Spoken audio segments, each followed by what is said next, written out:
Israël et le temps de détresse de Jacob. Arthur Katz. Collection Erad. Israël, and the Time of Jacob Strobey. De R. Katz 2002. Burning Bush Publication. A Ministry of Ben Israel Fellowship. Traduction française d'Elisheva Goel pour Lève-toi. Etzbetzion, avec autorisation de l'ayant droit. Contact Lève-toi International. angotraim@aol.com, etzbetzion@yahoo.fr. Sauf indication contraire, toutes les citations bibliques proviennent en anglais de la New American Standard Bible, copyright 1960, 1962, 1963, 1968, 1971, 1972, 1973, 1975, 1977 par The Lockman Foundation et publié par Holman Bible Publisher. Version française, Bible Louis II, révisée 1979, Bible Zadok Khan. Autre titre de R. Katz. Ben Israël, Odyssée d'un Juif moderne. Réalité, l'espoir de la gloire. L'esprit de vérité. L'Holocauste, où était Dieu? Fondement apostolique, publié en français par Lève-toi. L'esprit de prophétie. Ces ouvrages et d'autres documents de nature comparable peuvent être obtenus sur ce site internet, artkatzministry.org ou benisraël.org. Israël et le temps de l'angoisse de Jacob. J'ai la lourde tâche de donner un aperçu de ce que les Écritures appellent le temps de l'angoisse de Jacob. Il s'agit d'un aperçu douloureux de la dévastation et des souffrances, encore futures, pour Israël et le peuple juif, mais je pense que l'Église a besoin de prendre ce point de vue dans sa compréhension, de peur qu'elle ne se trouve offensée par les efforts déployés par Dieu pour aller s'occuper de cette nation de Jacob, afin qu'elle puisse devenir enfin le véritable Israël de Dieu. Il n'y a pas que Jacob en Israël qui sera la victime d'une telle dévastation, mais Jacob, où qu'il se trouve sur terre. Ce n'est pas une période de trouble politique pour Israël, mais le temps de la détresse de Jacob. L'Israël politique actuel est Jacob, mais cela n'exclut pas pour autant le Jacob qui est dans le monde. Nous avons besoin que cela soit apporté chez nous en tant qu'Église, parce que le peuple de Jacob qui est dans nos villes et nations ne sera pas épargné par le feu du criblage et du raffinage de Dieu. Les motivations de Dieu envers Israël ne sont pas dues à la vertu d'Israël. Si Israël avait de la vertu, il ne souffrirait pas des calamités qui sont arrivées. Il les a choisis pour la seule raison qu'il les aime. Ce n'est pas à cause du caractère aimable d'Israël, mais à cause de qui et de ce qu'est Dieu. La révélation finale de Dieu dans ses actes sévères et sa miséricorde envers la nation vient de lui-même. J'aurai pitié de qui j'aurai pitié, non parce que c'est mérité, mais parce que je suis qui je suis, et je serai qui je serai. Jusqu'à ce que cela soit établi, Dieu n'est pas encore Dieu. Aussi longtemps que nous pensons qu'il existe une condition ou une qualification, que ce soit en Israël ou dans l'Église, qui l'oblige à être miséricordieux, nous ne comprenons toujours pas comme nous devrions comprendre.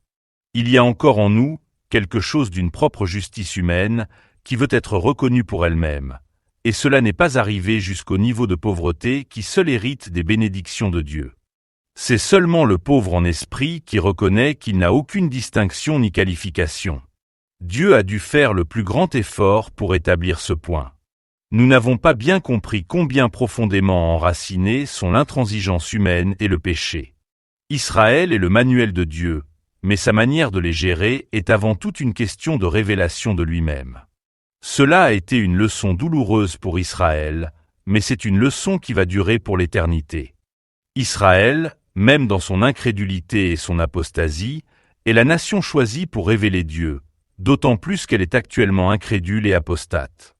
En d'autres termes, Israël fait plus pour révéler Dieu dans son apostasie que jamais elle n'aurait pu réussir à le faire dans sa fidélité. La grâce libre et souveraine de Dieu a choisi Jérusalem, la ville où il a été crucifié et où les prophètes ont été lapidés et tués, et c'est toujours son choix. Que diriez-vous d'un Dieu comme celui-là? Nous aurions depuis longtemps rejeté et écarté tout peuple ayant abusé de façon aussi honteuse de ses privilèges, comme l'a fait Israël. Les promesses de Dieu restent néanmoins irrévocables, voire indépendantes et contraires au peuple lui-même, qui ne pense absolument pas à accomplir son destin et qui ne veut même pas être choisi. Si nous avons des difficultés avec ces affirmations, la question n'est pas intellectuelle. C'est parce qu'il y a quelque part en nous un résidu de propre justice et de confiance en nous-mêmes en tant qu'hommes que nous projetons sur une vision d'Israël. Nous voulons qu'il réussisse parce que nous voulons réussir sur la base de nos propres vertus et capacités, plutôt que sur la base des siennes. Il ne permettra pas la participation partielle de l'homme sur la base de ce qui est dans l'homme, car il sait ce qui est dans l'homme. Le nom Israël a été donné à Jacob après une confrontation décisive avec le Fils de Dieu, la révélation préincarnée du Christ, lorsqu'il l'a vu, face à face, a lutté avec lui, a été touché, est devenu boiteux et a reçu la bénédiction. Israël signifie « celui qui a prévalu à la fois auprès de Dieu et auprès des hommes ». Le nom a été donné après une sorte de confrontation finale et ultime entre un homme qui vivait dans son énergie de Jacob, sa force d'esprit et sa détermination, à tel point qu'il a virtuellement volé l'héritage d'un Ésaü volontaire, que Dieu détestait parce qu'il y avait si facilement renoncé. Même si Jacob avait de bonnes intentions, il n'était guère plus qu'un complice, ce que signifie le mot Jacob. C'était un homme qui réussissait grâce à ses propres artifices et complicités, ou compromis. Et aucun complice ne bénira toutes les familles de la terre. Quelque chose doit arriver au complice lors d'une confrontation finale, lorsqu'il arrive à la fin de lui-même et qu'il a une interaction si intense avec Dieu, dans une lutte de combat ultime, qu'il se transfigure et devient un autre homme, un boiteux. Il ne peut plus compter sur sa propre sève et sa force originelle. Il dépend désormais de Dieu qui s'est permis de le conquérir lui-même. C'est exactement le même scénario qui se produit actuellement en Israël. Il s'appelle Israël, mais il vaudrait mieux l'appeler Jacob. Israël contrarie ses voisins et menace le Moyen-Orient par sa propre autodéfense de la force et de la vie de Jacob, confiant dans la confiance de son propre bras. Jacob doit devenir Israël, et il n'est pas exagéré de dire que ce temps des derniers jours de la détresse de Jacob est la fin finale de Jacob. Il doit traverser les épreuves brûlantes de Dieu dans une lutte finale, et il n'y survivra pas, ni n'en sortira, sauf en tant qu'Israël de Dieu dans une condition transformée, parce qu'il a rencontré face à face. Toute la saga sera une reconstitution de la lutte du Jacob originel avec le Seigneur afin de devenir l'Israël de Dieu. Tant que les Juifs resteront dans leur dédain et leur mépris supérieur envers les gentils, et jusqu'à ce qu'ils soient transformés par une vie transformée, ils ne pourront pas bénir les nations. Pour l'amour de Sion, je ne garderai pas le silence, et pour Jérusalem, je n'aurai point de repos, que sa justice n'ait éclaté comme un jet de lumière et son salut comme une torche qui brûle. Et les nations verront ta justice. Ésaïe 62, versets 1 à 2a. Lorsque ce peuple sera révélé comme ayant une justice, non pas la sienne, mais la sienne, alors Dieu sera glorifié devant toutes les nations. Amener Israël à ce point où sa justice appartient à Dieu nécessitera une purification de sa personnelle propre justice, une justice que Dieu appelle saleté, par un jugement brûlant, comme on n'en a jamais vu auparavant. Selon une certaine logique, ce jugement doit être plus grand que toutes les tribulations passées. Ne pouvons-nous donc pas supposer qu'étant plus grande, elle doit englober et dépasser toutes les calamités passées, et nécessairement inclure à nouveau la dispersion, l'exil et la dévastation dans le pays? Lorsque Dieu dit grand ou plus grand que toute calamité précédente, cela soulève alors la question: combien grande doit-elle donc être, cette calamité finale d'Israël qui le purge de sa saleté par l'esprit d'incendie et de jugement? Jésus a fait référence à ce temps dans Matthieu 24, versets 21, 22. Car alors il y aura une grande tribulation, telle qu'il n'y en a pas eu depuis le début du monde jusqu'à présent, et qu'il n'y en aura jamais. Et si ces jours n'avaient pas été abrégés, aucune vie juive, n'aurait été sauvée. Mais à cause des élus d'Israël, ces jours seront abrégés. Les parenthèses sont de moi. Dans Ésaïe 6, le prophète a vu le Seigneur haut et élevé, et s'est écrié « Malheur à moi, car je suis perdu ». Verset 5a. Et après que l'ange eut appliqué le charbon de l'autel sur ses lèvres, reconnaissant qu'il était un homme aux lèvres impures, la réponse d'Isaïe à la question: Qui ira pour nous? Verset 8b. Fut, me voici. Envoie-moi. Verset 8b. Il reçoit alors le mandat le plus effrayant d'être le porte-parole qui ne prononcera pas tant de bénédictions que de prononcer un jugement effrayant.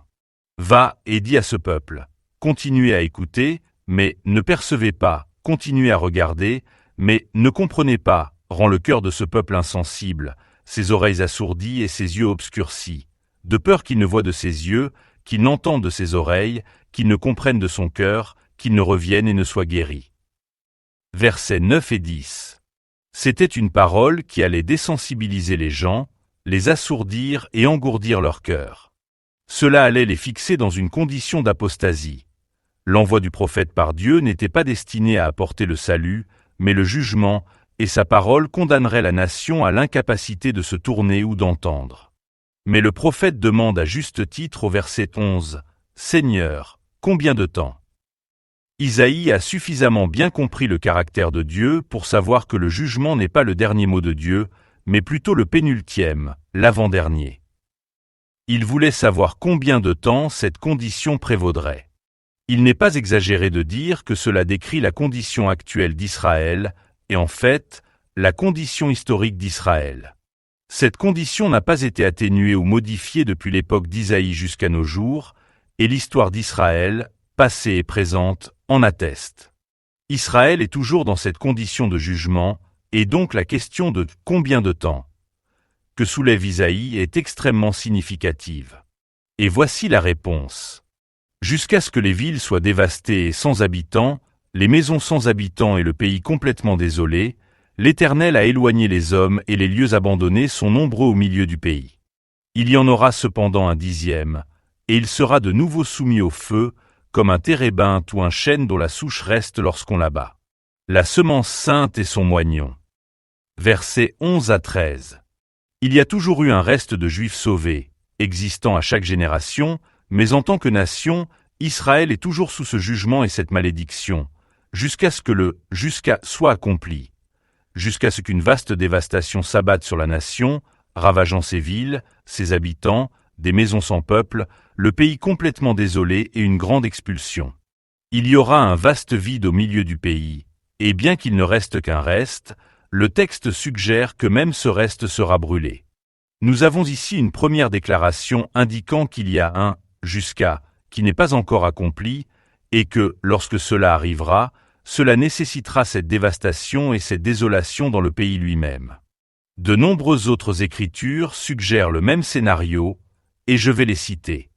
Il s'agit d'une dévastation au milieu du pays, il faut donc une présence dans le pays pour subir ce jugement. D'autres écritures prophétiques le confirment, en ce sens que, lorsque le Seigneur ramène les rachetés du Seigneur, la première fonction qui les attend est la reconstruction des villes qui sont en ruine et en désolation. Il est clair que lorsqu'Israël sera retiré de cette condition d'apostasie, un certain type d'événement devra se produire qui laissera le pays entièrement désolé et en ruine, inhabité et le peuple chassé au loin. Cela évoque tellement d'autres périodes de l'histoire d'Israël où il y a eu désolation, expulsion et exil. Comment alors interprétons-nous cette affirmation comme n'étant pas encore réalisée et ne le sera que lorsque ces conditions seront remplies? Ils attendent le « jusqu'à » de la dévastation et d'un grand abandon au milieu du pays. Cela nécessitera donc une présence sur le territoire. Notre erreur est de comprendre l'Israël actuel comme étant lui-même l'Israël durable de l'intention de Dieu, plutôt que la présence initiale qui doit d'abord connaître la désolation et la ruine. Et de cette ruine naîtra l'établissement de la gloire millénaire.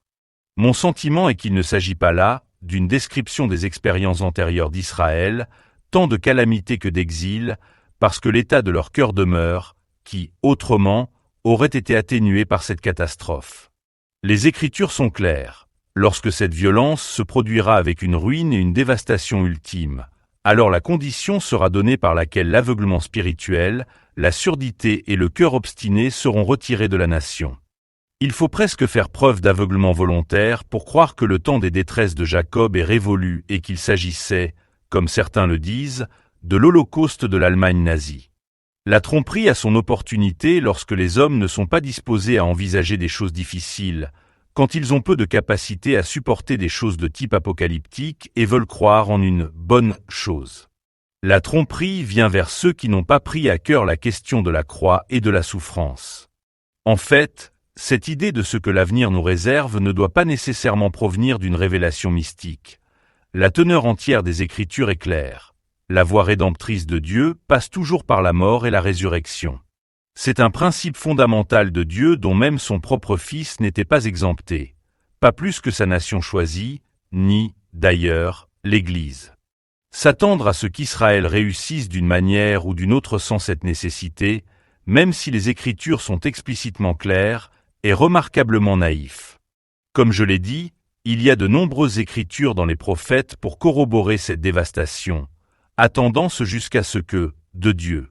Jusqu'à ce que cela se produise, Israël ne perdra pas sa cécité, sa surdité ou sa dureté de cœur, et ce jugement, nous le répétons, doit d'abord avoir lieu au milieu du pays.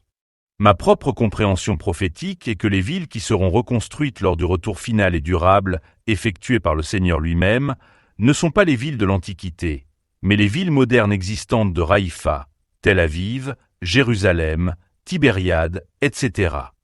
Ainsi parle le Seigneur Dieu. Le jour où je vous purifierai de toutes vos iniquités, je rendrai les villes habitées et les lieux déserts seront reconstruits. Et la terre désolée sera cultivée au lieu d'être une désolation aux yeux de tous les passants. Et ils diront, ce pays désolé est devenu comme le jardin d'Éden. Et les villes ruinées, désolées et en ruine sont fortifiées et habitées. Ézéchiel 36, versets 33 à 35. Cela peut prêter à confusion, car il est facile de regarder l'Israël d'aujourd'hui et de supposer que la construction en cours est l'accomplissement de ces Écritures. Cependant, l'examen minutieux des Écritures et l'attention portée à leurs détails sont plus importants à cette heure-ci afin d'indiquer si quelque chose qui est décrit est passé ou futur. Et ici, nous devons être de prudents étudiants de la Bible, car il est dit que la désolation est le résultat de la violence, et que la reconstruction est en accord avec le temps où je vous purifierai de toutes vos iniquités, qui, comme l'indique la situation actuelle d'Israël, est encore à venir. La dévastation est future, la restauration est future, et les Écritures indiquent le temps, le jour où je vous purifierai de toutes vos iniquités, qui n'est pas encore venu. Ézéchiel continue au chapitre 36. Alors les nations qui resteront autour de vous sauront que moi, l'Éternel, j'ai rebâti les lieux en ruine et planté ceux qui étaient désolés. Moi, le Seigneur, j'ai parlé et je le ferai. Verset 36. Il existe une connaissance qui est encore future, et la déclaration, qui resteront autour de vous, indique une sorte de désastre régional qu'Israël pourrait provoquer par l'utilisation de sa capacité atomique. Il s'agit clairement d'une déclaration de ce qui est encore à venir, et culmine lorsque les nations elles-mêmes reconnaissent Dieu, à la fois dans la désolation et dans la reconstruction. Le même texte se termine par une référence à la bénédiction millénaire, encore future. Comme le troupeau pour les sacrifices, comme le troupeau à Jérusalem pendant ses fêtes fixées, ainsi les villes désertes seront remplies de troupeaux d'hommes. Alors ils sauront que je suis l'Éternel. Verset 38. Oui, il y a eu des jugements, des désolations et des expulsions dans le passé. Cela a été le modèle caractéristique des jugements de Dieu sur le péché d'Israël, mais cette écriture fait référence à un jugement futur et final, parce qu'à la fin, Israël et les nations environnantes savent que Dieu est le Seigneur. Aucune désolation ou ruine antérieure n'a jamais eu lieu dans cette connaissance. Ainsi, l'Écriture elle-même indique que nous parlons d'une époque future. Il y a un autre texte de soutien dans Amos, chapitre 9. En ce jour-là, je relèverai la tente de David tombée, et je murerai ses brèches. Je relèverai aussi ses ruines et je la rebâtirai comme autrefois, afin qu'il possède le reste d'Édom et toutes les nations qui portent mon nom, déclare l'Éternel qui fait cela. Versets 11 à 12. Et je rétablirai la captivité de mon peuple Israël, qui rebâtira les villes en ruine et y habitera. Verset 14. D'après le contexte, il est clair que la référence au tabernacle, tente tombée, de David, dans Amos 9, ne concerne pas une forme d'adoration, mais une forme de gouvernement. Les Écritures qui suivent parlent d'un Édom et de toutes les nations qui sont appelées par « mon nom », soumises ou affectées par la restauration du tabernacle de David. Ils n'exécuteront pas de danse hébraïque, comme certains en interprètent le sens, mais relèveront de l'autorité du gouvernement qui aura été élevé à ce moment-là. Ainsi, avec la restauration d'Israël, il y a aussi la restauration, ou l'établissement, du royaume de Dieu, le royaume davidique, que nous savons être encore à venir. Le mot « Édom » est un terme symbolique qui fait référence aux nations païennes. C'est moi qui dis de Jérusalem, elle sera habitée. Et des villes de Juda, elles seront bâties. Et je relèverai ses ruines. Ésaïe 44, verset 26. Pour vos lieux désolés et désolés, et votre pays détruit, dévasté. Sûrement maintenant vous serez trop à l'étroit pour les habitants, et ceux qui vous ont engloutis seront loin. Ésaïe 49, verset 19. Tout Isaïe 51 parle d'Israël pris au piège, comme une antilope dans un filet, avec l'ennemi, marchant par-dessus eux. Cela indique une défaite et une humiliation colossale, qui fait plus de sens, maintenant, dans le contexte des événements actuels eux-mêmes. Les ennemis d'Israël, cette haine islamique, ne se contentent pas d'une simple défaite, mais veulent et obtiendront une ultime humiliation d'Israël. Et ainsi, il n'est pas rare de devoir attendre la compréhension d'un texte prophétique jusqu'à ce que nous arrivions proche du moment de son accomplissement. Cette référence dans Ésaïe 51 se trouvait dans les Écritures 7 siècles avant l'avènement du Christ, mais maintenant, à l'heure actuelle, avec la menace contre Israël, les ennemis qui l'entourent, la haine au vitriol contre elle, le besoin islamique insatiable de vengeance, ces Écritures entrent alors en évidence. C'est une façon de lire et de comprendre les Écritures qui ont été placées là, mais qui ont attendu que la proximité du temps et des événements devienne plus claire. Jérémie chapitres 30 et 31 sont les textes classiques qui décrivent graphiquement cette dévastation. Car voici, des jours viennent, déclare l'Éternel, où je ferai revenir mon peuple captif, Israël et Juda, dit l'Éternel, où je les ramènerai aussi dans le pays que j'ai donné à leurs ancêtres, et ils le posséderont. Voici les paroles que l'Éternel prononça sur Israël et sur Juda, car ainsi parle l'Éternel. J'ai entendu un bruit de frayeur, d'épouvante, et il n'y a pas de paix. Demandez maintenant, et voyez si un mal peut mettre bas. Pourquoi est-ce que je vois tout homme les mains sur les reins, comme une femme en train d'accoucher? Et pourquoi tous les visages sont-ils devenus pâles? Hélas! Car ce jour est grand, il n'y en a pas de pareil. Et c'est le temps de la détresse de Jacob, mais il en sera sauvé, hors de cela, dit la version King James. Et il arrivera ce jour-là, déclare l'Éternel des armées, que je briserai son joug de dessus leur cou et que je déchirerai leurs liens. Et les étrangers n'en feront plus leurs esclaves. Mais ils serviront l'Éternel, leur Dieu, et David, leur roi, que je leur susciterai. Et ne crains rien, ô Jacob, mon serviteur, déclare l'Éternel, et ne sois pas effrayé, ô Israël. Car voici, je te délivrerai de loin, et ta postérité du pays de sa captivité. Et Jacob reviendra, et sera tranquille et à l'aise, et personne ne lui fera peur. Car je suis avec vous, déclare l'Éternel, pour vous sauver. Car je détruirai complètement toutes les nations où je vous ai dispersés, mais je ne vous détruirai pas complètement. Mais je vous châtierai avec justice, et je ne vous laisserai en aucun cas impuni. Car ainsi parle l'Éternel. Ta blessure est incurable, et ta blessure est grave. Il n'y a personne pour plaider votre cause. Pas de guérison pour votre plaie, pas de guérison pour vous. Tous tes amants t'ont oublié, ils ne te cherchent pas. Car je t'ai blessé de la blessure d'un ennemi, d'un châtiment cruel, parce que ton iniquité est grande et que tes péchés sont nombreux. Pourquoi cries-tu à cause de ta blessure? Votre douleur est incurable. Parce que votre iniquité est grande et que vos péchés sont nombreux, je vous ai fait ces choses. C'est pourquoi tous ceux qui vous dévoreront seront dévorés. Et tous vos adversaires, chacun d'entre eux, iront en captivité. Et ceux qui vous pilleront seront pour le pillage, et tous ceux qui vous pillent, je les donnerai pour proie.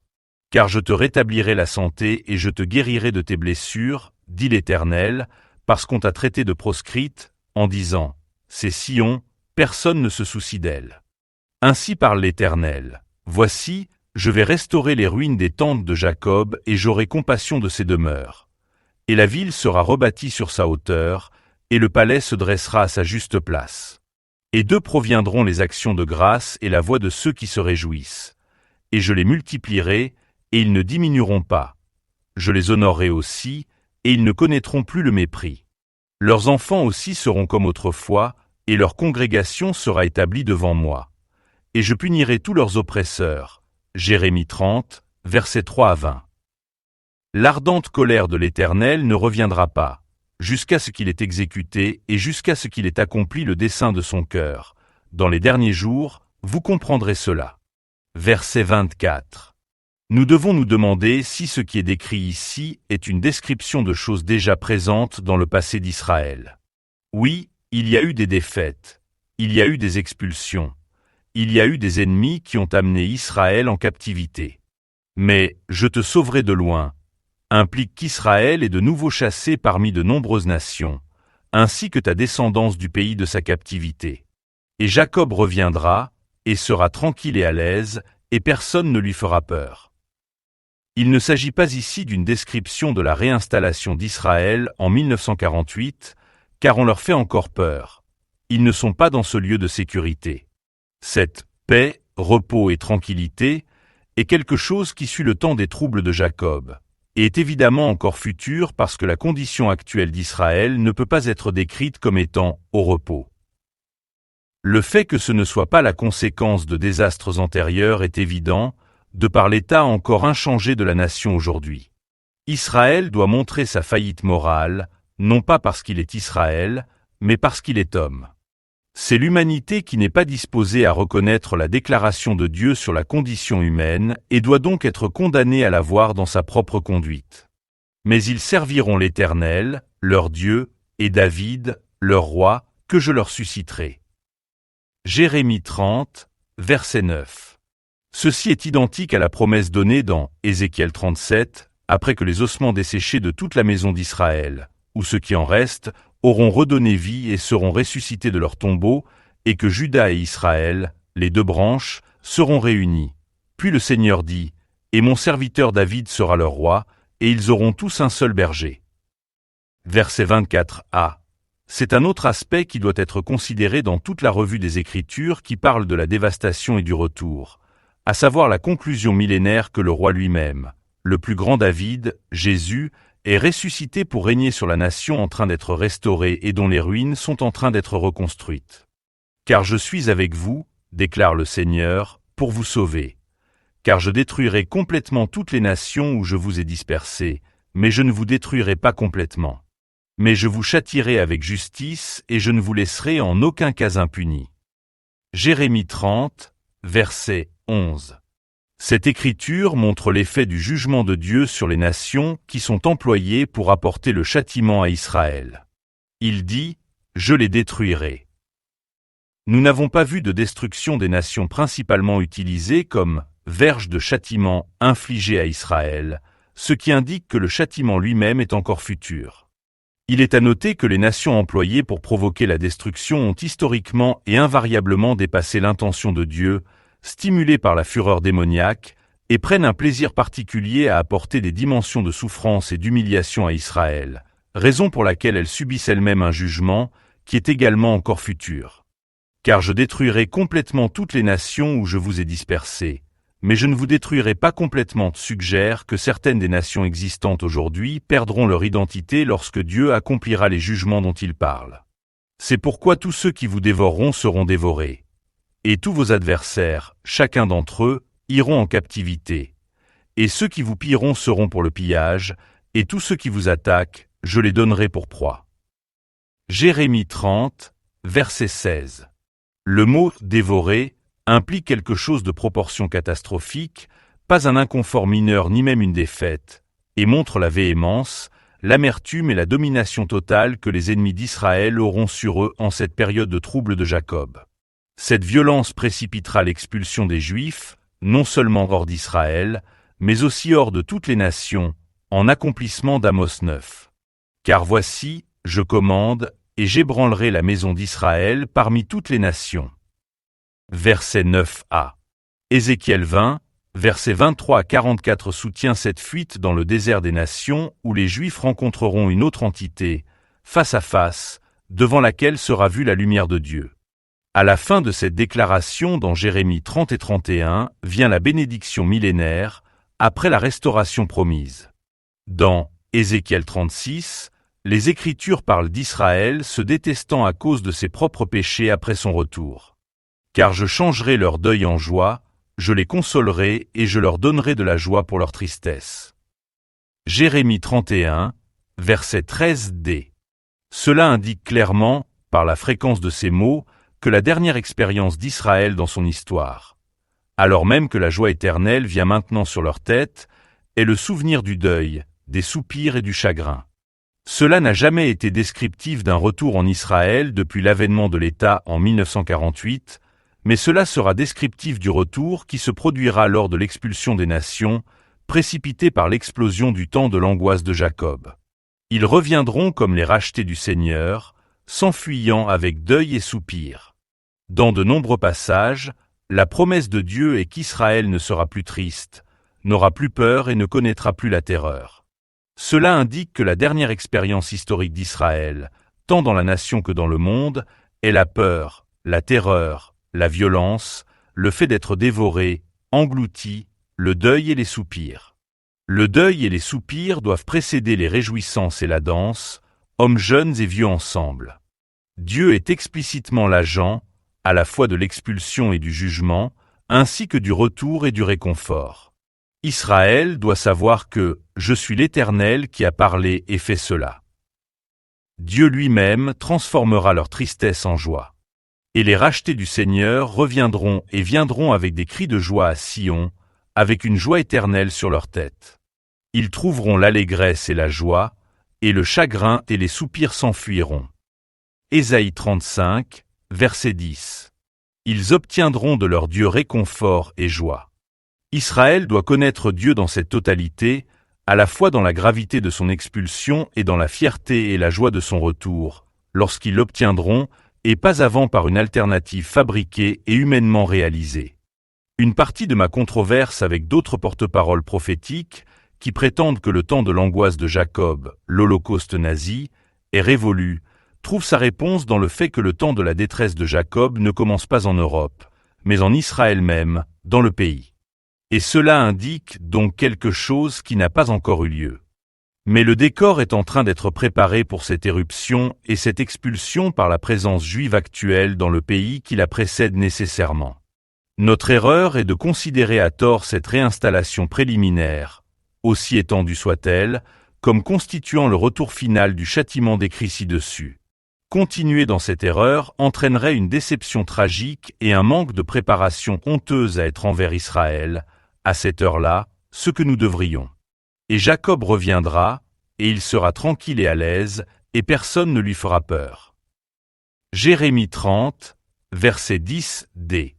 Si la détresse de Jacob a déjà eu lieu et que le retour a eu lieu, alors Israël devrait connaître une situation dans laquelle personne ne lui fera peur.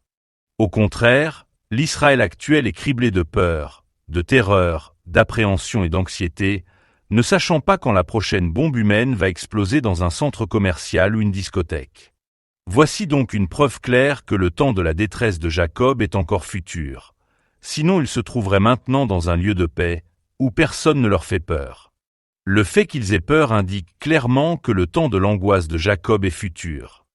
Et si l'angoisse de Jacob est future et que nous ne donnons pas d'avertissement, alors Israël et les Juifs vont subir une dévastation soudaine sans la pitié de quelqu'un qui le leur dit. Et les croyants au sein de la nation seront également détruits lors de la catastrophe à venir, pour laquelle ils n'ont aucune attente, au moment même où ils auraient dû fournir des voies de fuite et de refuge à un reste en fuite et affolé. Il existe d'autres signes indubitables qui indiquent ce qui est futur ou passé, comme nous le verrons dans d'autres textes, et la moindre des déclarations de Dieu n'est pas celle-ci. En ce jour-là, Israël saura que c'est Dieu qui a parlé et l'a exécuté. Israël ne le sait pas maintenant. Vous vous demandez peut-être où sont la justice et la droiture de Dieu pour qu'il les expulse à nouveau, après les avoir amenés de Russie et d'Éthiopie dans leur espoir de sécurité dans le pays? Quel genre de Dieu juste est-ce donc? N'ont-ils pas assez souffert? Est-il un Dieu qui apportera des calamités simplement pour servir ses desseins ou ses jugements, tout à la fois justes et vrais, et en proportion exacte avec les péchés des gens qui les subissent comme un jugement? Les jugements de Dieu ne sont pas arbitraires. Il n'est pas cruel ni malveillant pour infliger sans raison. Car je t'ai blessé de la blessure d'un ennemi, du châtiment d'un cruel, parce que ton iniquité est grande et que tes péchés sont nombreux. Jérémie 30, verset 14. De nombreux actes d'injustice et de violence sont actuellement perpétrés contre l'étranger dans le pays. Emprisonnement sans motif, passage à tabac brutaux, intimidation, peur, menaces, et le genre de comportement que nous pourrions bien comprendre de la part de nations païennes, mais qui nous choque comme venant de juifs. Dieu permet à ce qui est dans l'homme de s'exprimer, même chez l'homme juif, parce que l'homme juif n'est pas exempt de la nature de l'homme pour révéler ce qui est dans nos cœurs en tant qu'hommes. Dieu permettra que cela s'exprime et le fait que nos péchés nous jugeront et nous découvriront. Le pays, nous devons nous en rappeler, n'est pas automatiquement garanti aux Juifs, mais relatif à leur obéissance à l'Alliance, et marcher à la lumière de cette seule capacité rend possible la façon humaine de traiter l'étranger parmi nous. De plus en plus, certains secteurs de la société juive, 40% selon un récent sondage, verraient l'étranger expulsé impitoyablement, sans aucune considération. L'histoire a bouclé la boucle, et les Juifs, qui étaient autrefois victimes des mauvais traitements infligés par d'autres nations, se retrouvent de plus en plus, ironiquement, à agir de la même manière, en raison de cette présence qui menace désormais leur propre sécurité et leur préservation. Malgré leurs propres intentions, ils présentent, en tant que nation, un caractère d'un autre genre qui ne fera qu'empirer et non s'améliorer. Il doit en être ainsi, et Dieu fera tout ce qu'il faut pour montrer aux hommes qu'ils se trompent eux-mêmes. Je ne dis pas par là que Dieu n'a pas été providentiellement absent lors de la réinstallation d'Israël en 1948. Les hommes ont certainement joué un rôle important dans la réalisation de ce retour grâce à leurs propres finances, leurs forces et leurs prouesses.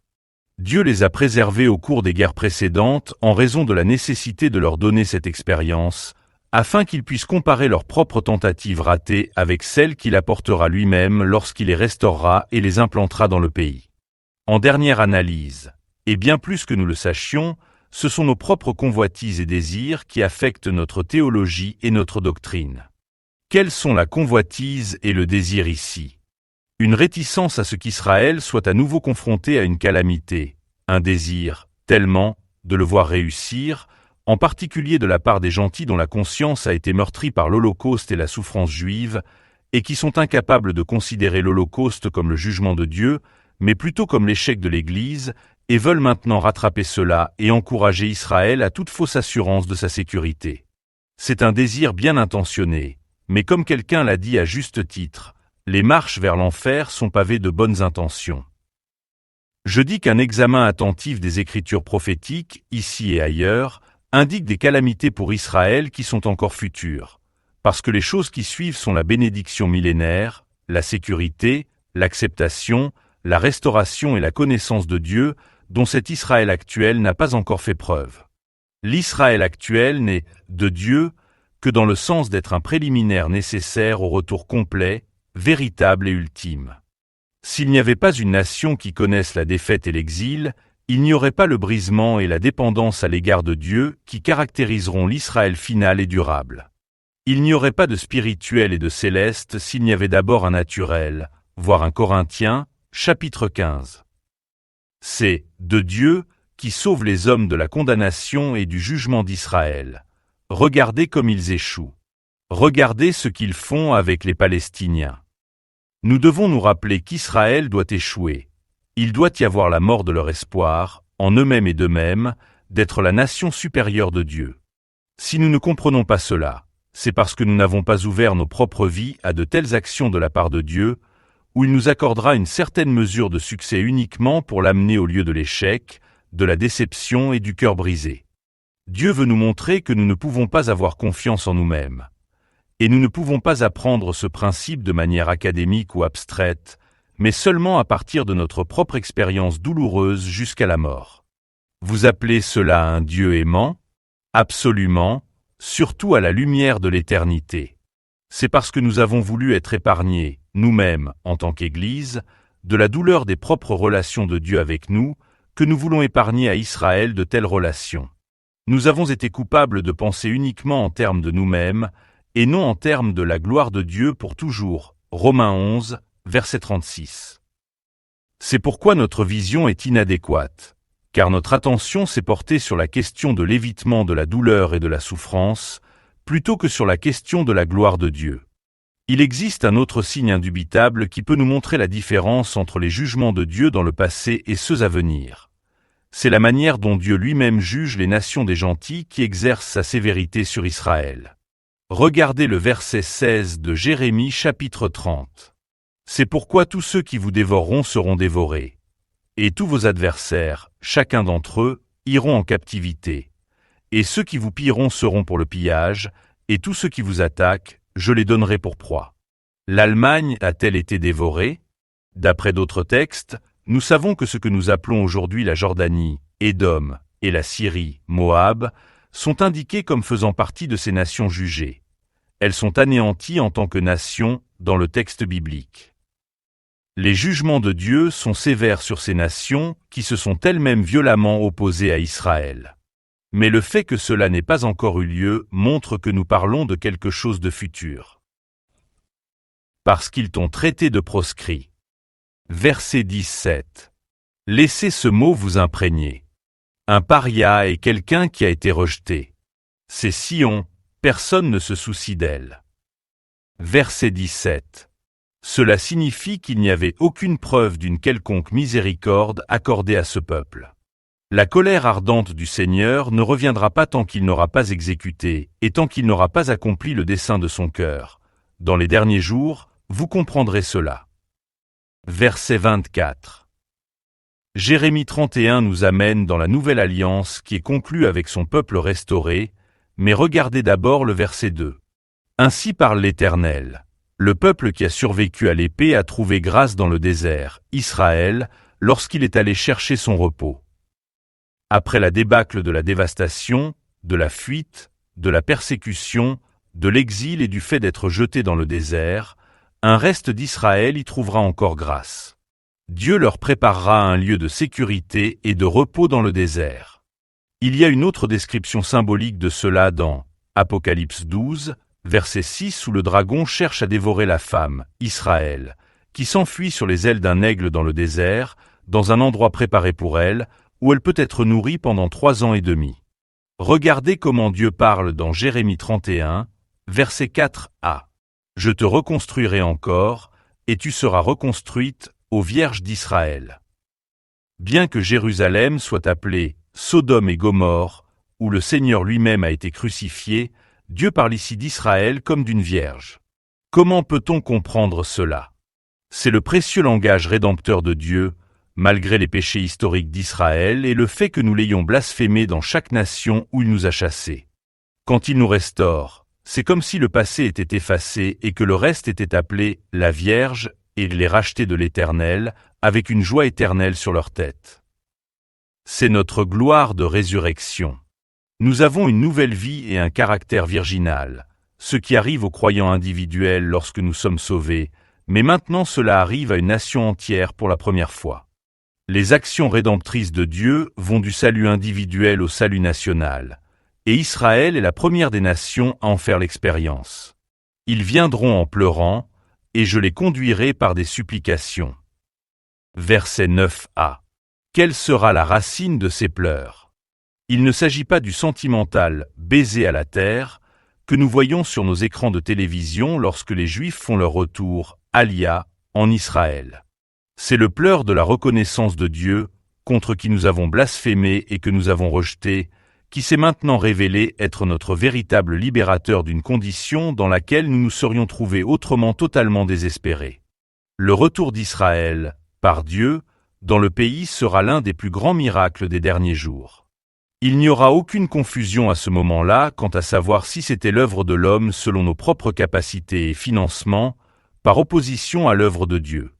Ce sera complètement surnaturel, et en même temps, l'ampleur de notre péché nous sera révélée. Nous verrons notre condition, nos jugements et les miséricordes de Dieu, et si cela ne nous brise pas le cœur à en pleurer, alors rien ne le fera. Ce sera la contrition nationale et les remords les plus profonds jamais vus dans l'histoire de la race humaine. Si une grâce n'était pas accordée, nous ne pourrions pas la supporter. Nous allons être déchirés par une tristesse convulsive, incapables même de nous repentir les uns devant les autres. Et le pays sera en deuil, chaque famille à part, la famille de la maison de David à part, et leurs femmes à part. Zacharie 12, verset 12. Il y aura une telle profonde reconnaissance des péchés historiques de nos pères et de nous-mêmes, et de la miséricorde de Dieu, qui nous en a pourtant sauvés. Notez l'avertissement adressé aux nations dans Jérémie 31, verset 10. Écoutez la parole de l'Éternel, aux nations, et déclarez-le dans les îles lointaines, et dites : Celui qui a dispersé Israël le rassemblera et le gardera comme un berger garde son troupeau. Ce ne sont pas les hommes qui ont dispersé Israël. Ce ne sont pas des nations adverses. Ce n'est pas l'OLP ni Arafat. Dieu peut en employer, mais c'est Dieu qui dispersera Israël. Le même Dieu qui est le Dieu de sévérité et de jugement est aussi le Dieu de miséricorde et du retour. Dites cela aux nations, car elles ont besoin de le savoir. Car l'Éternel a racheté Jacob et l'a racheté de la main de celui qui était plus fort que lui. Ils viendront et entonneront des chants sur les hauteurs de Sion, et ils rayonneront devant la bonté de l'Éternel, sur le blé, le vin et l'huile, et les produits du menu et du gros bétail. Et leur âme sera semblable à un jardin arrosé, et ils ne languiront plus jamais. Versets 11 à 12. C'est très clairement une description de quelque chose qui n'est pas encore entré dans l'expérience d'Israël en tant que nation, mais qui le sera. Lorsque Dieu promet qu'ils ne languiront plus jamais, nous devons savoir que c'est la bénédiction millénaire. Ceux qui tentent d'apporter un faux réconfort maintenant, en ce moment, et disent qu'Israël n'a pas besoin de craindre ces choses, invoquent prématurément ce genre de bénédiction millénaire avant l'heure. Y a-t-il déjà eu un moment comme celui-ci où une exégèse minutieuse de l'Écriture est une question cruciale de vie ou de mort pour l'Église? Nous sommes tenus de sonder les Écritures, car la question cruciale de savoir si quelque chose est passé ou futur affecte tout. Alors la Vierge se réjouira dans la danse, et les jeunes gens et les vieillards ensemble, car je transformerai leur deuil en joie, je les consolerai et je leur donnerai de la joie pour leur chagrin. Verset 13. Toutes ces répétitions de chagrin, de deuil et de peur sont clairement une description future. Il y a une joie, mais c'est quelque chose qui vient lorsque Dieu atténue le deuil et le chagrin précipités par ses propres jugements. Telle sera donc leur condition éternelle. Il n'y aura plus jamais un fléau de ce genre, car cela peut seulement être un chagrin et un deuil lorsque l'espoir le plus profond de quelqu'un est devenu absolument désolé. Lorsque l'espoir que nous pensions avoir dans un lieu de sécurité parmi les nations du monde, qui présenterait un caractère particulier de la civilisation juive d'un type moral et éthique supérieur, s'émiettera finalement et s'effondrera dans une terrible calamité, alors le chagrin et le deuil s'en suivront. C'est plus qu'un simple chagrin dû à une perte physique. C'est une tristesse et un deuil qui surviennent lorsque l'espoir humain, dépourvu de Dieu, devient absolument stérile. Ainsi parle l'Éternel. Retiens ta voix de pleurer et tes yeux des larmes, car ton travail sera récompensé, déclare l'Éternel, et ils reviendront du pays de l'ennemi. Verset 16. Pour la plupart, l'émigration actuelle vers le pays provient de nations qui ne peuvent être décrites comme le pays de l'ennemi. Peut-on dire que ces Juifs viennent du pays de l'ennemi, ou s'agit-il d'une description très minutieuse de ceux qui sont encore leurs ennemis de manière effrayante? Et il y a de l'espoir pour votre avenir, déclare l'Éternel, et vos enfants retourneront dans leur propre territoire. Verset 17. C'est un événement final et rédempteur. Ramène-moi afin que je sois restauré, car tu es l'Éternel, mon Dieu. Verset 18b. Voici Israël reconnaissant son Dieu. Car après m'être retourné, je me suis repenti. Verset 19a. Notez que même la question de la repentance est l'œuvre de Dieu et non des hommes.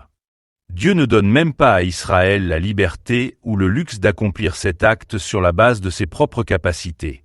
Dans Zacharie 12, verset 10a, Dieu dit : « Et je répandrai sur la maison de David et sur les habitants de Jérusalem un esprit de grâce et de supplication, et ils tourneront les regards vers moi, celui qu'ils ont percé, et ils le regretteront comme on regrette un fils unique, et le pleureront amèrement, comme on pleure un premier-né.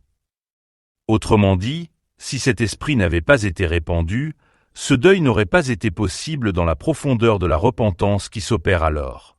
Regardez à quel point Dieu est absolu dans les moindres détails en insistant sur lui-même comme unique agent de la rédemption totale d'Israël. Dieu est si jaloux qu'il ne permet pas à Israël d'être un agent de sa propre restauration, ou même de sa propre repentance, et que même sa capacité de se repentir dépend de l'esprit déversé sur la maison de David. Il ne nous fera confiance en rien, nous ne pourrons donc dire plus tard « C'est mon repentir qui m'a transformé » et « J'ai vu et je ». Quand Dieu dit mort, il parle même de la possibilité de la repentance. Leur repentir vient après leur retour, pas avant. S'il ne leur avait pas donné cette grâce, ils n'auraient pas pu se repentir. Dieu ne partagera pas sa gloire avec un autre. Tout cela parce qu'Israël représente l'homme dans son autosuffisance, et Dieu doit, dès lors, démontrer à travers Israël qu'il n'y a rien du tout de bon dans l'homme, qu'il est tout en tous et doit être le Dieu de leur restauration autant qu'il est le Dieu de leur jugement. Dieu insiste, parce qu'Israël a besoin de comparer, comme nous l'avons dit plus tôt, son précédent retour, l'État sioniste, en grande partie le résultat de ses propres prouesses et capacités humaines, avec celui qui est effectué par Dieu, par sa propre puissance. Dieu doit aller aussi loin avec cette nation, parce qu'Israël et le Juif sont l'entêtement invétéré de l'orgueil de l'homme, aiguisé, perfectionné et établi à son degré ultime. Israël est l'humanité dans son humanité obstinée et perverse, et Dieu ne nous laissera pas un pouce pour faire quoi que ce soit dont nous puissions nous vanter. Car, de lui et par lui, même la repentance, afin qu'elle soit, à lui, comme gloire pour toujours. Si cette vision nous pose problème, c'est parce que nous ne sommes pas aussi absolus que Paul l'était pour la gloire de Dieu. Nous voulons nous-mêmes mélanger un peu de ce que nous faisons avec ce qu'il fait, afin que nous puissions d'une manière ou d'une autre capter un peu de cette gloire. Notre incapacité à voir comment Dieu traite Israël est la preuve de notre incapacité à voir Dieu pour nous-mêmes. En tant qu'Église, nous projetons sur eux la liberté que nous désirons nous-mêmes, et nous n'avons pas reconnu à quel point Dieu est absolu et jaloux à l'égard de sa gloire, et seulement de sa gloire pour toujours. Combien d'entre nous aiment vivre avec Dieu de cette façon? Combien de personnes voudraient être à ce point dénuées de toute capacité en elles-mêmes, même de faire pour Dieu? Paul n'était pas poétique lorsqu'il disait « Car toutes choses viennent de lui, et par lui et pour lui ». Il le savait par la réalité de sa propre vie en Dieu. Car pour moi, vivre, c'est Christ était non pas une petite généralité, mais la description la plus profonde de la vie apostolique de Paul. À moins qu'il ne devienne nôtre, il n'y aura pas d'accomplissement du mystère concernant l'Église et Israël. Toute chair le saura, à la fois dans la sévérité des jugements de Dieu et dans la magnificence de sa restauration et de son retour, ainsi que de l'exaltation qu'il accordera à la nation qui a maintenant été si humiliée. Ce sont des déclarations non négociables. Aucune intercession pour voir Israël épargné d'une telle extrémité ne servira, car nous devons reconnaître qu'il s'agit de la dernière déclaration historique de Dieu aux nations, de lui-même, par ce qui doit être démontré dans sa conduite envers Israël. Dieu dit dans Ézéchiel 36, verset 23, « Et je justifierai la sainteté de mon grand nom, qui a été profané parmi les nations, que vous avez profané au milieu d'elles. Alors les nations sauront que je suis l'Éternel, déclare l'Éternel des armées, quand je me montrerai saint parmi vous, à leurs yeux. » En d'autres termes, vous avez blasphémé mon nom dans toutes les nations où je vous ai chassés. Ne pensez pas que je fais cela à cause de vous, mais à cause de mon saint nom, que vous avez blasphémé dans toutes les nations où je vous ai expulsés. Votre expulsion même est une déclaration blasphématoire selon laquelle vos péchés exigeaient ce genre de traitement. Mais je serai sanctifié par toi. Je serai rendu saint. Mon nom sera sauvé et honoré à nouveau devant toutes les nations, grâce à mes relations avec vous, et les nations reconnaîtront que je suis votre sauveur, rédempteur, restaurateur et le puissant de Jacob. Cela ne correspond clairement à aucune restauration passée dans l'histoire d'Israël. Il y a eu un modèle de péché, de jugement, d'expulsion, mais jamais ce genre de témoignage ou de témoignage aux nations, ni même à la propre reconnaissance par Israël que je suis le Seigneur. Cette reconnaissance est nécessaire, parce que la nation a un appel à bénir toutes les familles de la terre, et nous ne pouvons pas comprendre jusqu'où Dieu ira dans ce traitement envers Israël dans un jugement douloureux, une dévastation, une expulsion et un retour, à moins que nous ne le considérions dans le contexte de la destinée et de la vocation d'Israël, une nation de prêtres et une lumière pour le monde. Les dons et les appels de Dieu sont irrévocables. Cela doit être accompli. Sa parole et son alliance doivent être honorées. Mais c'est ici l'alliance que je traiterai avec la maison d'Israël après ces jours-là, déclare l'Éternel. Je mettrai ma loi en eux, et je l'écrirai dans leur cœur. Et je serai leur Dieu, et ils seront mon peuple. Verset 33. Je le ferai. Je le ferai. Je le ferai. Je le ferai. Cela n'a rien à voir avec eux, mais avec lui. Et ils n'enseigneront plus, chacun son prochain et chacun son frère, en disant « Connaissez l'Éternel, car tous me connaîtront, depuis le plus petit d'entre eux jusqu'au plus grand d'entre eux, déclare l'Éternel, car je pardonnerai leur iniquité, et je ne me souviendrai plus de leurs péchés. » Verset 34. Si nous devions compter le nombre de « je veux » dans ces deux versets, nous en trouverions exactement 7, le nombre de la perfection. Rien ne viendra d'Israël, Dieu se réserve ce droit. Ce sera une alliance éternelle qu'ils ne briseront jamais. Même si le bilan puant d'Israël en matière d'infidélité à l'alliance dure jusqu'à présent, nous ne briserons jamais celle-ci, parce que je le ferai, je le ferai, je le ferai, je le ferai, je le ferai. Vous pouvez presque dire que les alliances passées ont été données pour démontrer que nous devions les briser et que nous devions échouer, et que seul Dieu peut réussir à honorer sa propre parole et sa propre loi. C'est cela, et seulement cela, qu'est une nation juste. Quelle révélation de Dieu! Je le ferai, et je le ferai en choisissant la chose absolument insensée et faible, afin qu'aucune chair ne touche à ma gloire, et le monde entier le saura. Ceci est la révélation de Dieu, la dernière et la finale. C'est sa gloire éternelle, et Israël, dans son échec abject, et seulement dans son échec abject, peut révéler la grandeur de Dieu, parce qu'il choisira qui il choisira, et il aura pitié de qui il aura pitié. Dans son discours Olivette, Matthieu 24, ses disciples demandent à Jésus, « Dis-nous, quand ces choses arriveront-elles, et quel sera le signe de ton avènement et de la fin des temps ?» Verset 3b. Et Jésus répond en donnant l'un des signes les plus prononcés d'un temps de détresse qui viendra pour la nation d'Israël. Car alors il y aura une grande tribulation, telle qu'il n'y en a pas eu depuis le commencement du monde jusqu'à présent, et qu'il n'y en aura jamais. Et si ces jours n'avaient pas été abrégés, aucune vie, la vie juive, n'aurait été sauvée. Mais à cause des élus, ces jours seront abrégés. Versets 21, 22. Toute la déclaration de Jésus dans ce chapitre fait référence à l'abomination de la désolation. Que ceux qui lisent comprennent, citant Daniel qui parle d'un antichrist venant profaner le temple, faire cesser les oblations et le sacrifice, et exiger l'adoration de la nation, ayant conclu avec eux une alliance de mort qui a apporté une paix apparente pour une courte période de temps. Tout cela est clairement futur, car il n'y a eu aucun événement de ce type dans l'histoire d'Israël qui ait abouti à une explosion de violence contre eux dans leur refus de condescendre à cette figure antichristique, qui a établi une paix apparente pendant une courte période, grâce à la négociation, qui finalement fait savoir à Israël qu'ils ont conclu une alliance avec la mort et l'enfer. C'est donc un signe de la fin et de sa venue qui doit avoir lieu dans le pays, tout comme nous le lisons dans Ésaïe 6, que c'est une désolation au milieu du pays, ce qui donne toutes les raisons pour lesquelles il doit y avoir une existence juive préliminaire dans le pays. L'État d'Israël actuel n'a pas pour but de réaliser l'intention millénaire de Dieu pour la nation, mais cela déclenche plutôt les tensions et les conflits qui nécessitent cette dévastation, cette humiliation et cette expulsion. Cela donne à Dieu, en lui-même, l'occasion d'effectuer également leur restauration et leur retour, lorsque les villes qui ont été dévastées seront reconstruites, et de telle manière que les nations qui restent aux alentours sauront qu'il est le Seigneur qui a parlé et fait cela. Pour la première fois depuis toutes mes années en tant que croyant, un problème d'un tel genre est apparu qui soulève la question de savoir qui parle vraiment au nom de Dieu, qui est la voix prophétique qui donne une bonne interprétation des Écritures prophétiques, parce que je crois que Dieu donne à ceux qui occupent cette fonction une vision de la prophétie qui n'est pas donnée aux autres.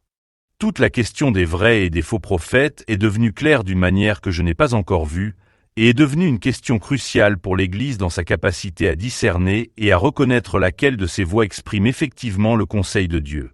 Historiquement, les faux prophètes ont toujours été ceux qui ont dit « paix, paix » quand il n'y a pas de paix. Les vrais prophètes ont toujours été les précurseurs de la catastrophe, de la dévastation à venir et du jugement, et la nation n'a pas voulu le faire entendre, donc leurs voix, étant impopulaires, ont été écartées. Il semble que ce même alignement et cette même réalité soient vrais en ce jour. Par conséquent, assurer à Israël que cette époque est révolue, alors qu'elle est encore future et imminente, c'est le laisser totalement pris au dépourvu à la fois devant la soudaineté et l'ampleur de la catastrophe. Avertir de son caractère inévitable revient à encourager autant de personnes qui le souhaitent à entrer dans l'arche de sécurité, qui est la connaissance salvatrice du Messie. À la lumière de ce que je suggère, ne devrions-nous pas déranger les Juifs avec la question de l'Évangile et du salut, surtout si une destruction est imminente, et qu'il existe un lieu de sécurité qui peut être trouvé, même maintenant, dans l'arche de sécurité qu'est Jésus lui-même? En d'autres termes, nous avons tout intérêt à ne pas relâcher l'Évangile, mais à le promouvoir. La façon dont nous lisons les Écritures prophétiques et comprenons les choses qui sont l'avenir d'Israël déterminera notre position et notre attitude actuelle envers la nation. Car je ne veux pas, frères, que vous soyez ignorants de ce mystère, de peur que vous ne soyez sages selon votre propre estimation, qu'un endurcissement partiel est arrivé à Israël jusqu'à ce que la plénitude des Goïms soit entrée. Et ainsi tout Israël sera sauvé. Tout comme il est écrit, le libérateur viendra de Sion, il ôtera l'impiété de Jacob. Et ceci est mon alliance avec eux, lorsque j'ôte leurs péchés. Romains 11, versets 25 à 27. La question du retour d'Israël est la question de Dieu lui-même, et intègre sa capacité à respecter son alliance et à honorer la parole qu'il a prononcée. La connaissance de Dieu en tant que Dieu, à la fois dans la reconnaissance de la nation et de toutes les nations, est la raison des jugements sévères et de la miséricorde de ces derniers jours envers la nation, qui est pourquoi Dieu dit « Je me montrerai saint à travers vous ». Lorsque sa mission mondiale sera accomplie et que Dieu aura obtenu un peuple pour son nom parmi toutes les nations, cette plénitude étant entrée, permettra au libérateur de sortir de Sion et d'ôter l'impiété de Jacob. Et ceci est mon alliance avec eux, quand j'enlève leurs péchés. Cela nous incite donc à accomplir notre tâche missionnaire, en tant qu'Église, en trouvant un peuple pour son nom parmi toutes les nations. Le royaume et la gloire millénaire attendent l'Église, pas Israël. Mais que serait-ce s'il y avait à cela un aspect qualitatif autant que quantitatif? Et que serait-ce si la plénitude signifiait non seulement le nombre réel, mais une certaine qualité que Dieu attend dans l'Église, un certain caractère, une certaine identification avec lui-même, qui a à voir avec notre sanctification, la vérité de notre vie et ce que nous sommes dans sa représentation? Là encore, tant en nombre qu'en caractère, la question de la délivrance d'Israël est la question de l'Église. Quelle est donc la responsabilité de l'Église si ces choses sont vraies? Avons-nous l'obligation de sonner l'avertissement d'un désastre imminent qui, autrement, dévasterait ceux qui ne se doutent de rien? Leur sang retombera-t-il sur nos mains si nous ne sonnons pas un avertissement de jugement à venir, comme des sentinelles sur le mur qui ne parviennent pas à le sonner? Ou serons-nous ceux qui leur donnent un faux réconfort, que leurs ennuis passeront et qu'ils n'auront plus à craindre une dévastation future? C'est la question cruciale qui se pose à l'Église en ce moment historique. Donner à Israël un réconfort anticipé avant l'heure revient à nous disqualifier, en tant qu'Église, d'être un témoin prophétique pour les Juifs. Jésus, en apprenant que son ami Lazare, qu'il aimait, était malade, ne se précipita pas immédiatement au chevet de son lit pour le guérir ou le délivrer de sa détresse, mais il attendit encore 2 jours là où il était. Il y a quelque chose de symbolique dans les 2000 ans qui doivent être accomplis avant la 3e année, même comme le disait Osée. Il nous ressuscitera après 2 jours. Il nous ressuscitera le 3e jour, afin que nous vivions devant lui. Osée 6, verset 2. Il y a un 3e jour qu'il faut attendre. Donner un réconfort prématuré, c'est agir en dehors de notre humanité. Et si Jésus avait fait cela, même s'il avait guéri Lazare, il aurait volé au Père la gloire qui est venue plus tard par la résurrection. C'est pourquoi Jésus pouvait dire à ses disciples: « Cette maladie ne mène pas à la mort, mais à la gloire de Dieu et du Fils de Dieu. » Il dut également subir l'humiliation de l'incompréhension de ses disciples, qui pensaient probablement qu'il avait peur d'aller à Béthanie, parce que c'était trop près de Jérusalem, où sa vie avait déjà été menacée. Cela n'avait pourtant rien à voir avec le fait de se ménager, mais tout à voir avec le fait de se tenir dans une contrainte prophétique, et non d'agir avant le temps, prématurément, en apportant un soulagement, alors que Dieu avait quelque chose de plus en vue pour Lazare que le soulagement, à savoir la révélation de sa gloire, en le ressuscitant d'entre les morts. Et je crois que c'est un tableau remarquable de la relation de l'Église avec Israël dans les derniers jours. Donner à Israël un faux réconfort maintenant, c'est nous empêcher de nous tenir plus tard devant leur tombeau et de dire « Lazare, sors ». Dans son obéissance au Père, Jésus a retenu toute impulsion humaine d'aller au chevet d'un ami qu'il aimait, pour attendre le moment choisi par Dieu, non seulement pour obtenir un soulagement de la maladie, mais une résurrection d'entre les morts dans la gloire. Une Église qui recule devant une telle vision apocalyptique se rend candidate à l'apostasie, lorsque s'abattent la désillusion et la déception d'une calamité inattendue.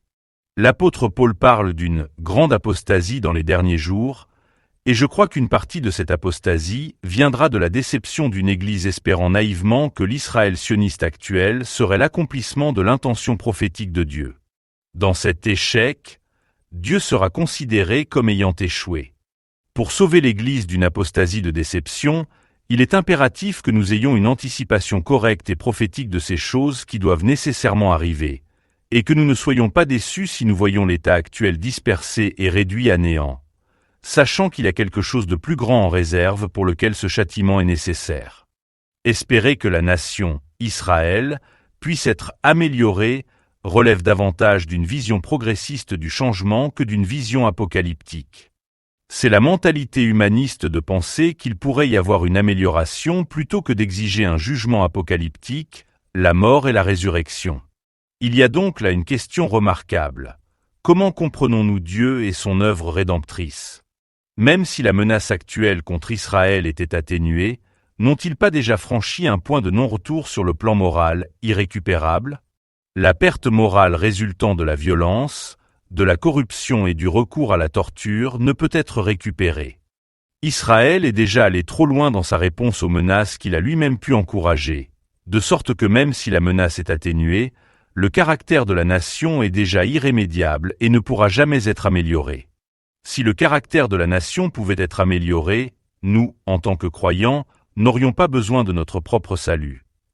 Nous aussi, nous pourrions être améliorés dans notre condition naturelle, et nous n'aurions pas besoin d'être nous-mêmes amenés à la mort et ressuscités à une nouvelle vie. C'est exactement la même question pour nous qu'en ce qui concerne Israël lui-même.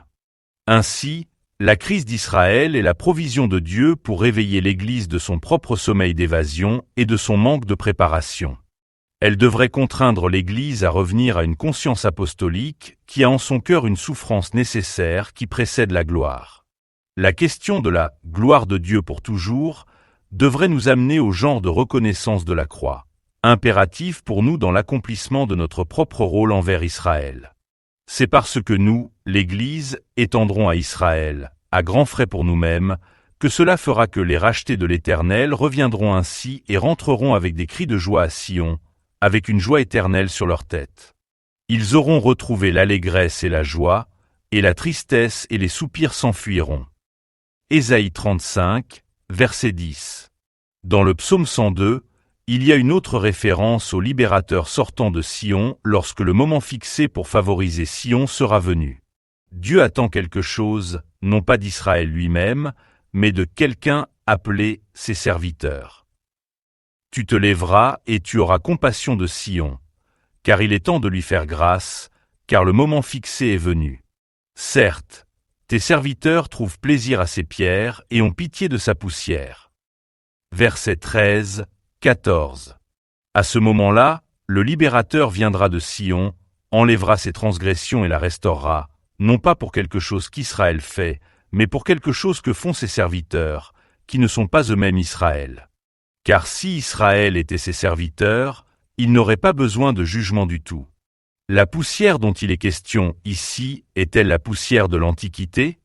Ou bien les pierres sont-elles des pierres de villes anciennes?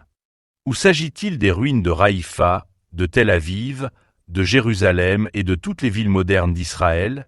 Les serviteurs pourraient-ils être l'Église chrétienne croyante, qui sont tellement identifiés avec Israël qu'ils ne sont pas repoussés par ses jugements, mais plutôt identifiés avec lui, en eux, et peuvent, par conséquent, avoir une pieuse compassion envers Israël pécheur dans son jugement?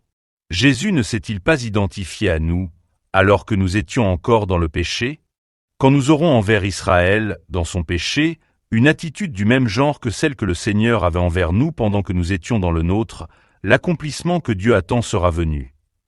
Le moment fixé pour favoriser Sion viendra lorsque la véritable Église sera en identification avec Dieu, en union ultime avec lui, et dans sa compassion pour Israël, comme il a exprimé envers nous dans sa compassion pour nous. Alors que nous étions encore pécheurs. Avoir de la compassion pour les pierres d'Israël et de la pitié pour sa poussière viendra au même moment où le monde se réjouira de la dévastation qui mènera Israël à la ruine. Le monde des gentils aimera cela et savourera toute la détresse d'Israël. Il n'y aura qu'un petit reste sur terre qui ne se joindra pas à ce cœur mondial de joie dans la détresse d'Israël, à savoir le vrai peuple de Dieu, ceux qui auront compassion de ses pierres et pitié de sa poussière. Lorsque Dieu aura obtenu cela dans l'Église majoritairement des gentils, le moment fixé pour favoriser Sion sera venu, car l'Église sera entrée dans la place de l'intention de Dieu, qui le relâchera pour délivrer Israël. Ce n'est pas ce que dit ou fait Israël, car il sera inerte, impuissant et dévasté. C'est ce que nous, en tant qu'Église, exhibons, et non ce que nous pouvons exprimer à partir de notre humanité ou de notre intention religieuse. C'est une chose d'avoir une affection sentimentale pour Israël, mais avoir de la compassion et de la miséricorde lorsqu'il est en jugement pour ses péchés, exigeant la dévastation de ses villes et son expulsion, est une identification au-delà de tout ce que nous pouvons accomplir humainement et religieusement. Ce n'est rien de moins que ce que Dieu, en lui-même, est maintenant en train d'opérer dans son peuple. Lorsqu'il a une église nuptiale comme celle-là, les desseins de Dieu ont été accomplis, à la fois pour l'Église et pour Israël. La même chose est exprimée dans Ésaïe 66 d'une manière très énigmatique et mystérieuse. Avant d'être en travail, elle a enfanté. Avant d'être assaillie par les douleurs, elle a donné naissance à un enfant mâle. Qui a entendu une chose pareille? Qui a vu pareil prodige? Tout un monde procréé en un jour? Tout un peuple enfanté à la fois? C'est ainsi que Sion a été en travail, ainsi qu'elle a donné le jour à ses fils. Quoi? J'amènerai la crise de l'enfantement, et je ne ferai pas la délivrance, dit l'Éternel. Quoi? Moi qui donne la vie, a dit ton Dieu, je l'empêcherai d'éclore. Réjouissez-vous avec Jérusalem et soyez dans l'allégresse à cause d'elle, vous tous qui l'aimez. Prenez part à sa joie, vous tous qui êtes en deuil à son sujet. Ainsi vous boirez, à satiété, le lait consolant de ses mamelles. Ainsi vos lèvres aspireront avec délice l'abondance de sa gloire. Versets 7 à 11. Ce qui était un objet de deuil est désormais devenu un objet de joie.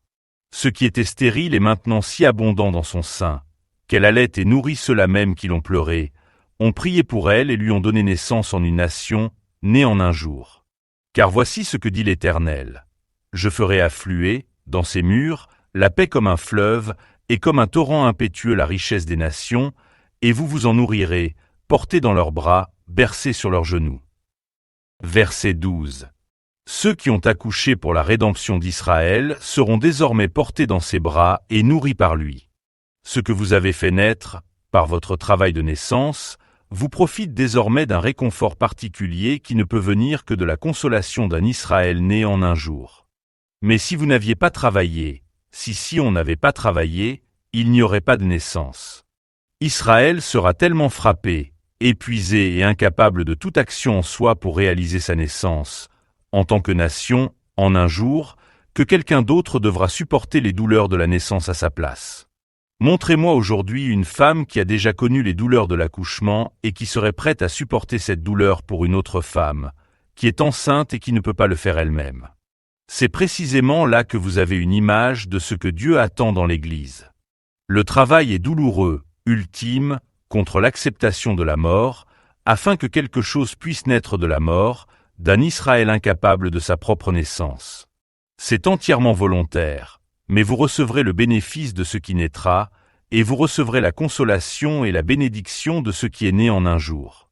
C'est un mystère. On peut se demander si Ésaïe a compris de quoi il parlait, mais il a dû exprimer ce que l'Esprit lui donnait, et maintenant c'est nous qui devons sonder, interpréter et comprendre correctement ce qui est mystiquement décrit ici. Qui est cette Sion? Qui est ce serviteur compatissant? Quelle est cette plénitude des gentils? Parce que partout où vous regardez dans les Écritures, c'est la confirmation du mystère dont parle Paul dans Romains 11, à savoir que l'Église est l'agent désigné par Dieu, non pas pour ôter l'impiété de Jacob, mais pour être cette présence et ce vase par lequel la parole vivifiante de l'Esprit peut être prononcée. Ésaïe 35 montre un autre rôle que joue ce peuple mystérieux et non identifié, lorsqu'il dit que le désert et le sol brûlé se réjouissent. Verset 1. La nature inanimée se réjouit de voir quelque chose qui passe à travers le désert, qui le fait bondir et s'épanouir comme le Sharon. Ils voient des Juifs débraillés traverser les déserts reculés, et ils se réjouissent parce qu'ils savent que c'est l'acte final et rédempteur de ce peuple, et qu'il en résultera leur conversion et leur retour. Cela signifiera que la malédiction, qui pèse sur la création elle-même, sera levée. C'est se réjouir de la fin de son propre esclavage dans lequel la nature elle-même a été maintenue, jusqu'à la restauration de toutes choses. Alors nous lisons dans le texte. Dites à ceux qui ont le cœur anxieux, prenez courage, ne craignez rien. Voici, votre Dieu viendra avec vengeance. Verset 4a. Israël n'est pas abordé ici. Le « dites-leur » fait référence à quelqu'un dans le désert avec Israël et à qui il est commandé de dire quelque chose à ceux qui sont épuisés et boiteux. Encourage ceux qui sont épuisés et fortifie ceux qui sont faibles. Verset 3. Les épuisés et les faibles seront principalement composés de juifs urbains, qui n'ont jamais fait une marche désespérée comme celle-ci de leur vie, dans les lieux et les conditions les plus primitives, pleins de désespoir, et il ne semble y avoir aucune lumière à la fin de ce tunnel. Il est terrifiant de se perdre dans une nature sauvage, en particulier pour des citadins, comme nous, les Juifs, le sommes, et tout d'un coup de se retrouver plongé dans les situations les plus inconnues et désespérément stériles. Mais il y a évidemment quelqu'un parmi nous, à qui Dieu commande. Alors les yeux des aveugles s'ouvriront, et les oreilles des sourds s'ouvriront. Alors le boiteux bondira comme un cerf, et la langue du muet criera de joie. Car des eaux jailliront dans le désert et des ruisseaux dans la Harava, désert. Et la terre brûlée deviendra un étang, et la terre assoiffée une source d'eau. Versets 5 à 7. Le fait même de prononcer ces mots, le boiteux bondit, l'aveugle voit, la nature elle-même est affectée, les lieux secs se transforment en étangs d'eau. Ce sera une parole qui sera plus qu'une assurance humaine, plus qu'un encouragement humain bien intentionné. Une parole prophétique qui constitue toujours un événement. Quelque chose se produit lorsqu'une parole prophétique est prononcée, parce qu'elle est émise sous l'autorité de Dieu. Mais c'est aussi une parole prononcée par une mystérieuse présence non identifiée dans le désert avec les Juifs, d'où leur vient le salut, avant même l'apparition du Seigneur. Un espoir est venu qui les fait bondir, simplement sur la déclaration « Votre Dieu viendra ». Mais il faut que ce soit avec l'assurance d'une telle conviction que cela crée ou fasse naître la réalité elle-même, et c'est ce qu'est une véritable parole prophétique. Qui la prononcera, et qui est prêt à être dans le désert avec ce peuple débraillé et souffrant, et qui écoutera instantanément le commandement, parlant avec une telle autorité que cela amènera leur restauration avant même l'avènement du retour du Seigneur. C'est la tâche de l'Église des derniers jours, et nous ne trouverons pas cette onction ou autorité prophétique dans un moment final, si elle n'est pas de manière consistante la somme de tous les moments qui l'ont précédée. L'Église a toujours été appelée à être une présence prophétique sur la terre, et à parler pour Dieu, avec son autorité, pour communiquer un espoir auquel, s'il ne vient pas aux Juifs dans cette condition de dénuement ultime, ils ne survivront pas. La question de la survie dans les camps de la mort nazie ne concernait pas ceux qui possédaient la plus grande force physique, mais ceux qui avaient le plus grand espoir. L'espoir a un pouvoir inhérent. La désespérance, c'est quand il n'y a pas de lumière au bout du tunnel, quand vous êtes rempli de désespoir et prêt à périr parce que vos genoux sont faibles et que vos mains traînent. Vous êtes abattu et boiteux, vous êtes prêt à partir, et si vous ne recevez pas une parole d'espoir, vous ne survivrez pas. Cette parole est donc cruciale. Qu'est-ce donc qui donne à une parole prophétique un pouvoir et une autorité? En tant qu'Église, nous sommes appelés à être une présence prophétique, à donner à ce peuple, alors qu'il passe au travers du désespoir, dans l'autorité de Dieu, une parole d'espérance authentique et faisant autorité qui procède de la réalité de notre propre condition et expérience collective. C'est tout à fait différent de simplement réciter une formule. Connaissons-nous vraiment un Dieu qui vient dans la détresse ultime, parce que nous avons été nous-mêmes placés dans une détresse ultime où nous aurions nous-mêmes expiré, faute d'encouragement? Avons-nous été mis à l'épreuve dans une situation comparable à laquelle nous sommes désormais en mesure d'accorder une parole d'assurance à Israël dans cette situation similaire? Sommes-nous prêts à être passés au crible? Sommes-nous disposés à recevoir les traitements intensifs qui en sont la condition préalable? Rappelez-vous que le Fils de l'homme dans Ézéchiel 37 devait être amené vers le bas, puis dehors, et dans la vallée des ossements desséchés. Il devait prendre conscience de la gravité de la mort d'Israël avant de pouvoir y répondre. Nous évitons les choses douloureuses, et même notre christianisme contemporain nous a disposés à désirer des scénarios plus heureux. Il y aura une fin glorieuse pour Israël, mais pas avant les souffrances nécessaires qui précèdent la gloire.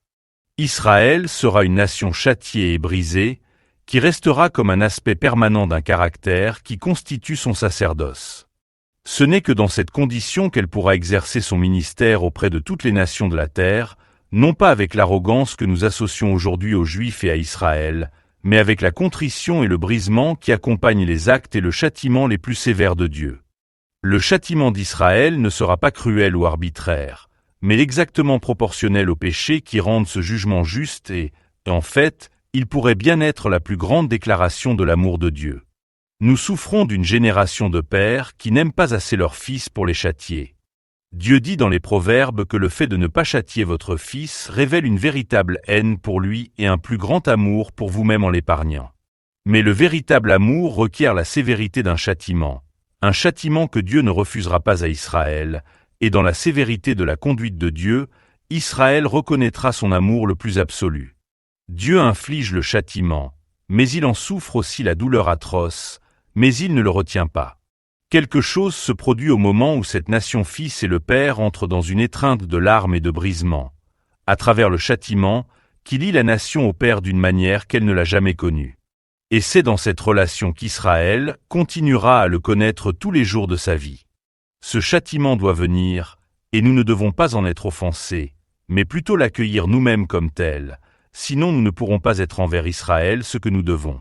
Même si Dieu apporte le châtiment et inflige le jugement, dans sa compassion, il a lui-même le cœur brisé face à cette nécessité. Il ne se réjouit pas de ce qu'Israël doit expérimenter, même de sa main, et nous ne devons pas non plus nous réjouir, même si nous savons que cela est nécessaire. Humainement parlant, nous préférerions espérer une autre manière en laquelle la restauration d'Israël pourrait être effectuée. Nous dirions avec Abraham, Ismaël ne peut-il pas vivre? Mais nous devons comprendre à quel point la destinée de cette nation est glorieuse et qu'elle ne peut pas être accomplie à moindre coût ou à des conditions moindres.